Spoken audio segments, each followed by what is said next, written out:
Alright boys, welcome back to the channel now. It is the 8th of July. I have gone through to the end of the season.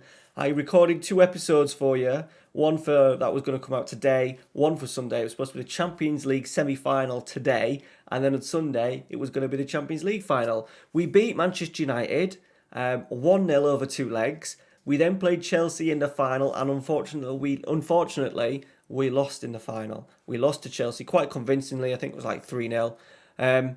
So that was going to be the episodes. Come to record tonight, come to edit tonight, Monday night, and yeah, the microphone wasn't working properly. So I've lost 2 episodes of that, 2 episodes of Bilbao. The whole week's content has gone. I've then, because I was looking forward to it and wanted to find my next club, I've then fast forwarded to the start of the new season, start of pre-season, get a new job and play in between. So let's dive in. I'm going to show you the Porto end of season results, how it looked. Did we finish invincibles, etc.? Did we win the cup? And then we're going to tell you what happened very quickly over about a period of about 2 or 3 weeks. All right, guys, let's get into the special one.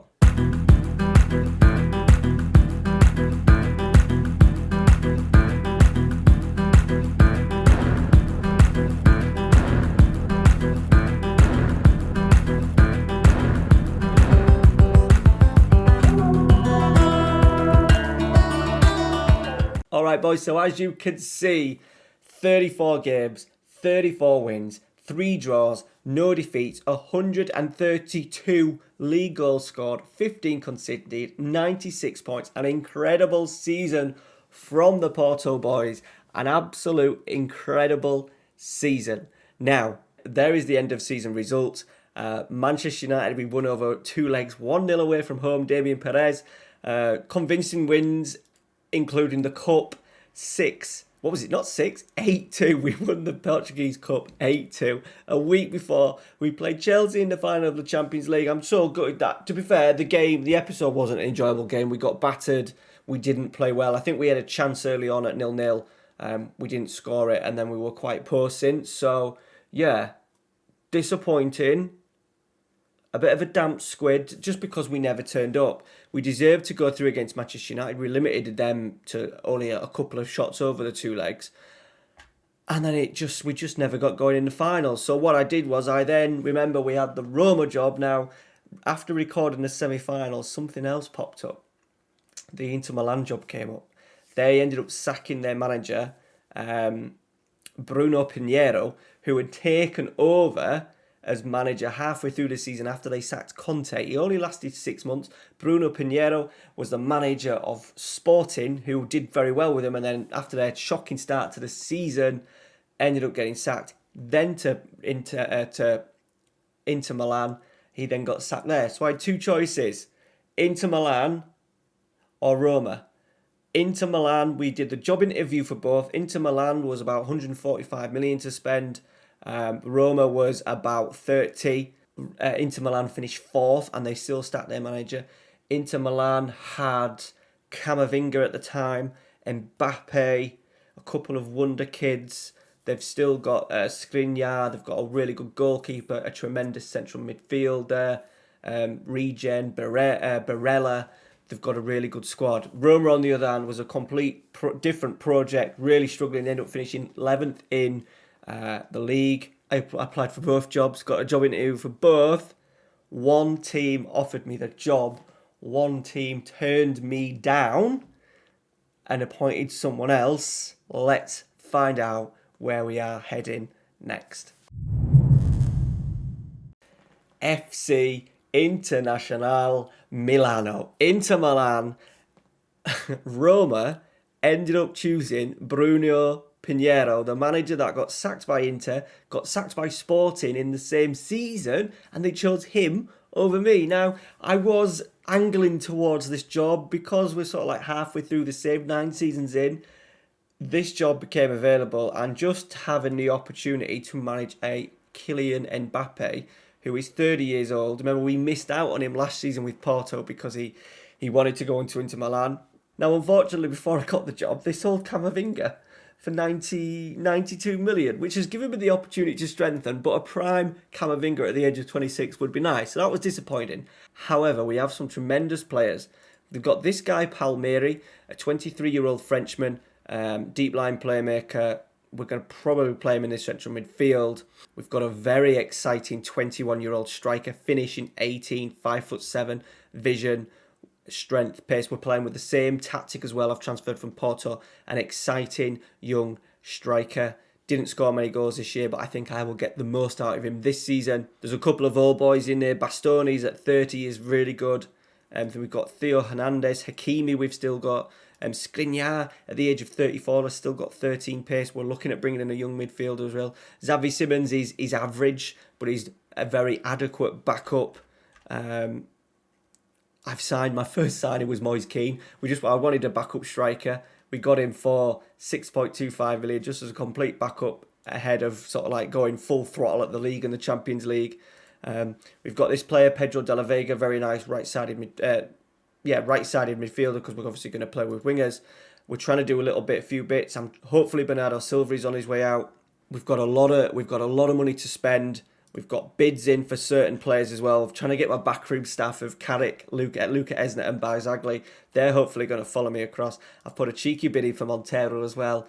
They're just considering it. I think I've put in like £20 million. £20 million for Montero, or £19 million. If we can get him across the line. We're looking at this youngster as well, Levi, on a free transfer from Atletico Mineiro. Winger, 6'4", dribbling 16, crossing 13, pace 14, jumping reach 18, an absolute beast on the right. Hopefully get him on a free.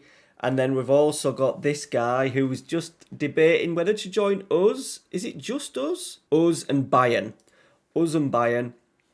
Hopefully he picks us. The Inter Milan board want us to sign Italian players. He's a wonder kid, could play out on the left as well. But yeah, a very exciting talent. Fingers crossed we can get him through the door. We're then trying to sign it. We do need another little bit of a backup in central defence. We're trying to sign Piccioni. I did put a bid in for Pereira, the centre half that I had at Porto, but even though we accepted the £50 million bid they did Porto, he rejected us because he'd only just signed for Porto, sort of like in the January. So we may go back in for him at some point, maybe in the January transfer window if it can be done. We've got this guy, hopefully coming, 22 years old, Picconi. But at the moment, Skriniar and Bastoni are two very, very decent players to have. Now, there's a bit of pressure on because Inter Milan, since we started, first, second, fifth, and fourth. So the last 2 years haven't been good.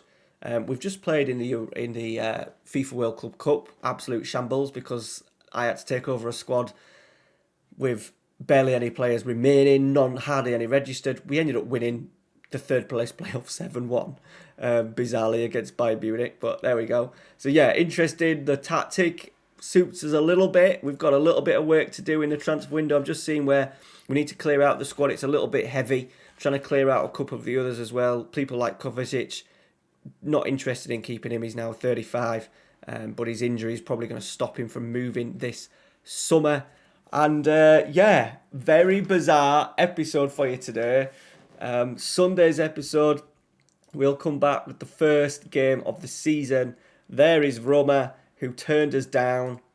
Bruno Pinheiro in charge. Yeah, we want to smash them, don't we? We want to definitely smash them. So my career at Porto has gone. We've finished with how many trophies? 1 Liga NOS, 2 Liga NOSes, an Allianz Cup, 3 titles and 2 cup wins during that time. Put them back on the map. They have appointed Hoffenheim manager, Stefan Bungart. Decent enough. Wonder how he gets on. We did try and actually sign Mateus Perez, but he wanted £300,000 a week, and he wanted loads of additions, buy more defenders, buy more wingers, and in the end I just said no, it wasn't worth it, especially with Barella and the other central midfielder we've got. We'll look elsewhere for now. Interested to see what they do, because obviously they've lost the loanees of Vignato. Cherky's now going to be a first-team player at Man City. I've tried to bid him for Inter Milan, but they're not interested in selling. They want over 100 million for him. Yeah, it'll be interesting to see. Have they done any transfers yet? We're still quite early.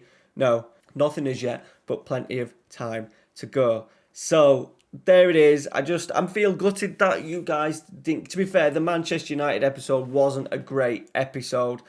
Great that we got the win, but the performances were quite poor. There wasn't much in the games. It was a brilliant 1-0, two clean sheets against Man United, not to be sniffed at. And then the final was quite a short episode in the end because they just picked us off. We could have maybe gone 1-0 up, but yeah, Chelsea deserved to win. So we resigned straight after.